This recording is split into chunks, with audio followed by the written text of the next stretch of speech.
So after summer slam आज first Monday night raw का show था एंड आज के रॉ के शो ने समर स्लैम के लेगेसी को कंटिन्यू करने की काम किया एंड इनके लेगेसी को आगे कंटिन्यू करेगा स्मैकडाउन, क्योंकि नेक्स्ट स्मैकडाउन में रोमनीज को एडवर्टाइज कर दिया है कंपनी ने। लेकिन वो बात के बात हो जाते हैं। आज हम इस वीडियो के अंदर बात करेंगे आज के हुए मंडे नाइट रॉ के बारे में, जो कि बहुत ही शानदार रहा। क्या ही तो तबाही मचाया आज कंपनी ने। तो हमें यहाँ पे रॉ का स्टार्टिंग देखने को मिलता है गुंथर के साथ। तो गुंथर आके थोड़ी बहुत आमना तारीफों का पुल बंदा, तभी यहाँ पे थीम सॉन्ग हिट होता है द वाइवर रैंडी ऑर्टन का। एंड यहाँ पे एक मैच खत्म नहीं हुआ कि कंपनी ने दूसरे मैच को भी ऑफिशियल कर दिया, क्योंकि यहाँ पे रैंडी ऑर्टन आने की बात तो कहा कि देख भाई, पहला बात तो ये है कि तू आज जो चैंपियनशिप वॉन किया है उनमें मेरा करियर बहुत ज्यादा है, क्योंकि तू मुझे पिन करके ही यहाँ तक आया था।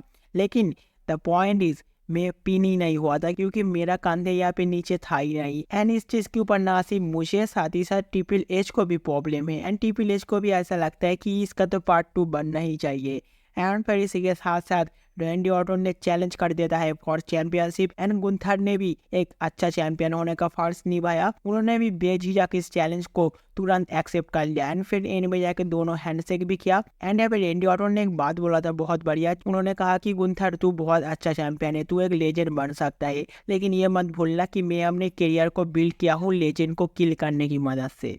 तो गुंथर ने भी हर एक क्वेश्चंस का बहुत कॉन्फिडेंस के साथ यहाँ पे आंसर किया एंड एक अच्छा चैंपियन होने की नातिर बहुत अच्छे से उनके साथ बिहेव भी किया। सो अभी यहाँ पे समर स्लैम खत्म हुआ है एंड वर्ल्ड हैवीवेट टाइटल के लिए एक मैच भी फिक्स हो गया है between Gunther and Randy Orton. और फिर नेक्स्ट शो के ऊपर यहाँ पे फेमस का मैच था लुइस स्काइलर के साथ। यहाँ पे ऑब्वियस था यहाँ की फेमस मैच कौन कर सकता है एंड वही चीज हुआ। यहाँ पे वापस से आज ब्रोच आया था उनको थोड़ा सा डिस्ट्रैक्ट करने के लिए, उनके ऊपर अटैक करने के लिए, लेकिन यहाँ पे फेमस ने बहुत अच्छे से हैंडल किया एंड उल्टा यहाँ पे ब्रोच को ही धो डाला एंड रिंग के अंदर जाके यहाँ पे अपना फिनिशर जड़ के लुइस स्काइलर को पिन भी कर दिया। पता नहीं यह फेमस किया खा के आया था, लेकिन बहुत ही ज्यादा ताकतवर लगा। और फिर नेक्स्ट हमें शो के ऊपर बैक स्टेज बॉन्सन रीड को देखने को मिलता है, जो कि एडम स्पीयर के पास जाके ये कहता है कि भाई मेरे साथ अन्याय हो रहा है, मुझे कोई अच्छा बुकिंग नहीं दे रहे हो, आप आपके काम ढंग से नहीं कर रहे हो, तो मुझे अपना रास्ता खुद बनाना पड़ेगा। वो कह के वो वहाँ से चला गया एंड वो अपना रास्ता कैसे बनाया वो थोड़ी देर बाद आपको पता भी चल जाएगा। तो नेक्स्ट शो के ऊपर और एक शानदार सेगमेंट था जो कि था सीएम पंक का। तो सीएम पंक यहाँ पे आया, किस तरीके से यहाँ पे समर स्लैम में उनके साथ ऐसा कुछ मतलब अच्छा नहीं हुआ, फिर भी वो यहाँ पे पॉजिटिव है। तो उसने यहाँ पे कहा कि वो ऐसा कुछ करेगा जिससे कि फैंस यहाँ पे ज्यादा से ज्यादा सीएम पंक के बातें नहीं, ज्यादा से ज्यादा सीएम पंक का मैच एंजॉय कर पाए। और फिर यहाँ पे सीएम पंक कहता है कि भाई ड्रू मैकिंटायर मैं रेडी हूँ, जल्दी से यहाँ पे बाहर आ, आज तेरे साथ और एक बार दो हाथ कर ही लेता हूँ। लेकिन यहाँ पे उंगली करने की आदत क्या है ना सेथ रॉलिंस का, क्योंकि यहाँ पे थीम सॉन्ग हिट होता है उनका, जो देख के तो बिल्कुल भी खुश नहीं था यहाँ पे सीएम पंक। और फिर सीएम पंक गुस्से में था और फिर सेथ रॉलिंस आया, सेथ रॉलिंस और भी ज्यादा गुस्से में था।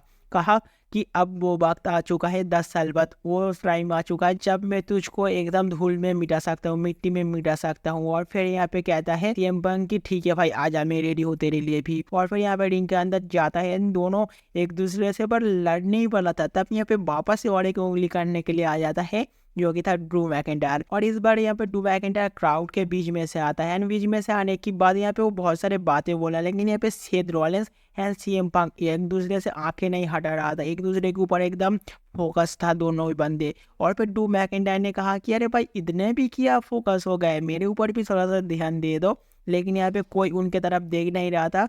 फिर ड्रू मैकिंटायर ने उस ब्रेसलेट की बात कहा कि देख भाई अभी भी ये ब्रेसलेट मेरे पास है, ऐसे करके यहाँ पे सीएम पंक को, और सीएम पंक यहाँ पे मजबूर हो गया है कि वो सेथ रॉलिंस के ऊपर से फोकस हटा के ड्रू मैकिंटायर के ऊपर फोकस लाए। और सीएम पंक बाई चीज क्या यहाँ पे रिंग से बाहर निकल के दौड़ के जाने लगा ड्रू मैकिंटायर की तरफ एंड ड्रू मैकिंटायर भागने लगा एंड सीएम पंक उनके पीछे पीछे ही भागने लगा। और रिंग के अंदर बहुत ही डिसअपॉइंटमेंट के साथ खड़ा था सेथ रॉलिंस, तभी उनके पीछे से आता है बॉन्सन रीड, उनके ऊपर अटैक कर देता है एंड बॉन्सन रीड कह रहा था ना कि मैं अपना रास्ता खुद बनाऊंगा, तो उनका तरीका था ऐसा। तो बॉन्सन रीड यहाँ पे अच्छे से धोया सेथ रॉलिंस को। सेथ रॉलिंस थोड़ा बहुत काम बैक करने की कोशिश किया था, लेकिन वो नाकामयाब रहा, क्योंकि बॉन्सन रीड जब उनको यहाँ पे रिंग के ऊपर अच्छे से लेटा के रिंग कॉर्नर के ऊपर से उनके ऊपर जंप किया, एक नहीं तीन बार जंप किया, तो उनके हालत टाइट हो चुका था। और फिर यहाँ पे सारे ऑफिसर्स वगैरह आके उनको रोकने की कोशिश किया और फिर वो रोक भी गया एक पॉइंट के लिए, लेकिन वो जाते जाते वापस आया, वापस आके और एक बार रिंग कॉर्नर के ऊपर से जंप किया एंड यहाँ पे जो रेफरी एंड ऑफिशियल था वो तो मुझे मतलब कोई काम का लगता ही नहीं। वो यहाँ पे लाइव एकदम करीब से मैच एंजॉय कर रहा था, क्योंकि कोई भाई बॉन्सर के ऊपर हाथ लगाने से डर रहा था, कोई उनको रोका ही नहीं। और यहाँ पे बॉन्सर लगातार एक के बाद एक लगातार 7 बॉडी कॉज लगाया यहाँ पे रिंग कॉर्नर के ऊपर से। एंड सेथ रॉलिंस की हालत सच में यह टाइट हो चुका था एंड सेथ रॉलिंस के मुंह से खून भी निकलने लगा, क्योंकि ऑब्वियस है यहाँ पे बॉन्सर का जो वेट है वो बहुत ही ज्यादा है। एंड उस वजन के साथ अगर कोई ऐसा पतला बंदे के ऊपर जंप करे बार बार तो उनका हालत तो ऐसा होना ही था। लेकिन यहाँ पे सेथ रॉलिंस को कमजोर बिल्कुल भी मत समझना। बॉन्सर ने यहाँ पे अपना रास्ता तो जरूर बना लिया, लेकिन वो अनफॉर्चुनेटली यहाँ पे खुद के ही पैरों में कुल्हाड़ी मार रहा है, क्योंकि यहाँ पे पतला बंदा देख के उसके ऊपर कूद पड़ा। ये मत सोचना कि आज पेल लिया तो बार बार पेल पाओगे। आज आप पीछे से आए थे, जब आप सामने से आओगे तो ये हालत तुम्हारा साथ होगा, क्योंकि ये भाई सेथ रॉलिंस है जो कि रोमन रेंज का छक्का छुड़ाया था, जो कि ब्रॉक लेसनर जैसे बड़े सुपरस्टार का छक्का छुड़ाया है। तो तुम तो उसके सामने कुछ भी नहीं हो। तो मुझे लगता है यहाँ पे बॉन्सर अपने जगह बनाने की कोशिश में खुद के पैरों में कुल्हाड़ी मारा है। तो जब यहाँ पे सेथ रॉलिंस फुल पोटेंशियल के साथ आएगा तब बॉन्सर सोचेगा भाई मेरे साथ ही ऐसा क्यों होता है। एंड जब तक बात आता है यहाँ पे पैरों में कुल्हाड़ी मारने का, तो यहाँ पे कोई एक सुपरस्टार नहीं, कंपनी के अंदर ऐसे बेवकूफ सुपरस्टार बहुत सारे हैं, जैसे कि जेडी मैकडोनाल्ड। क्योंकि जेडी मैकडोनाल्ड ने यहाँ पे साइड ले लिया फिन बैलर का एंड एक पॉइंट में यहाँ तक तो ठीक था, लेकिन वो यहाँ पे एक स्टेटमेंट दिया डेमियन पीस्ट को। ये कहा कि डेमियन पीस्ट मुझे बिल्कुल भी पसंद नहीं करता, वो नहीं चाहता था कि मैं यहाँ पे जजमेंट डे के अंदर इंक्लूड हूँ। एंड मैं यहाँ पे डेमियन पीस्ट के लिए कितना कुछ सैक्रिफाइस किया है, लेकिन बंदा मेरे लिए कुछ भी नहीं किया। एंड फिन बैलर उनको धोखा देने के बाद उसके चेहरों में जो एक डिसअपॉइंटिंग एंड गुस्सा था वो देख के मुझे बहुत ज्यादा सुकून मिला। एंड इसी के साथ साथ आज इन दोनों का एक मैच भी फिक्स हो जाता है। तो यहाँ पे जेडी मैकडोनाल्ड के साथ साथ कार्लिटो भी आता है, वो रिंग के बाहर खड़ा होता है। एंड मैच स्टार्ट होने के बाद थोड़ा बहुत तो यहाँ पे कंट्रोल लिया था जेडी मैकडोनाल्ड ने। एंड जब यहाँ पे मुक्का बुक्का मार रहा था डेमियन पीस्ट को, तो डेमियन पीस्ट अचानक से यहाँ पे हुंकार लगाया, जिसके बाद मुझे लगता है कि जेडी अंदर से ही एकदम टूट बिखर गया था।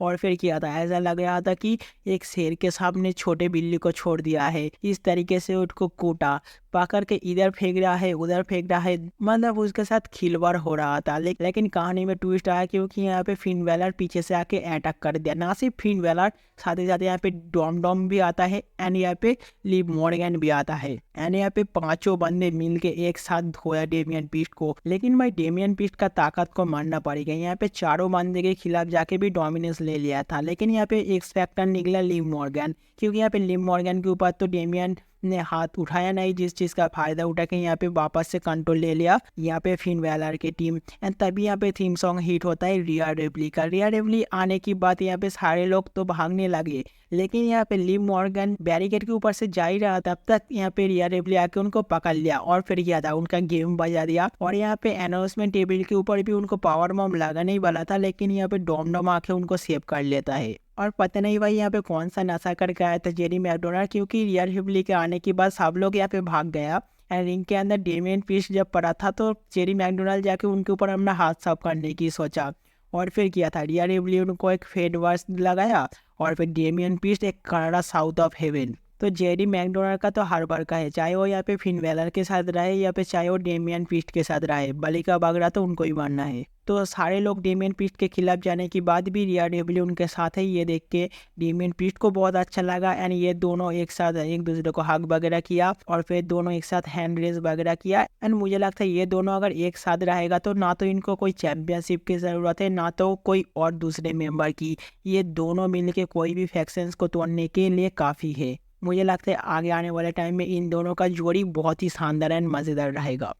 अब वक्त है आज का मेन इवेंट का, जहाँ पे था चैट गेबल के टीम वर्सेस वाइट फैमिली का एक 6 मैन टैग टीम मैच। और भी ऐसा था कि यहाँ पे वाइट फैमिली जीतेगा, लेकिन यहाँ पे बहुत अच्छा मैच देखने को मिला हमें इन दोनों के बीच में, क्योंकि वाइट फैमिली की तरफ से बहुत ही इंटरेस्टिंग मूव्स देखने को मिला। लेकिन काउंटर के तौर पे चैट गेबल की टीम भी बहुत अच्छा परफॉर्मेंस दिया है, लेकिन एंड में जाके यहाँ पे चैट गेबल रिंग के अंदर अकेला फंस गया था। एंड दूसरी तरफ था ओपोनेंट के तीनों बंदा, एंड तीनों बंदे मिलके एक साथ अच्छे से धो के यहाँ पे पिन कर दिया है चैट गेबल को और मैच को सक्सेसफुली ऑन भी कर लिया। तो ओवरऑल आज का रॉ का शो बहुत ही शानदार था। एंड मिलते हैं आपसे और एक नया वीडियो के साथ, तब तक के लिए अलविदा।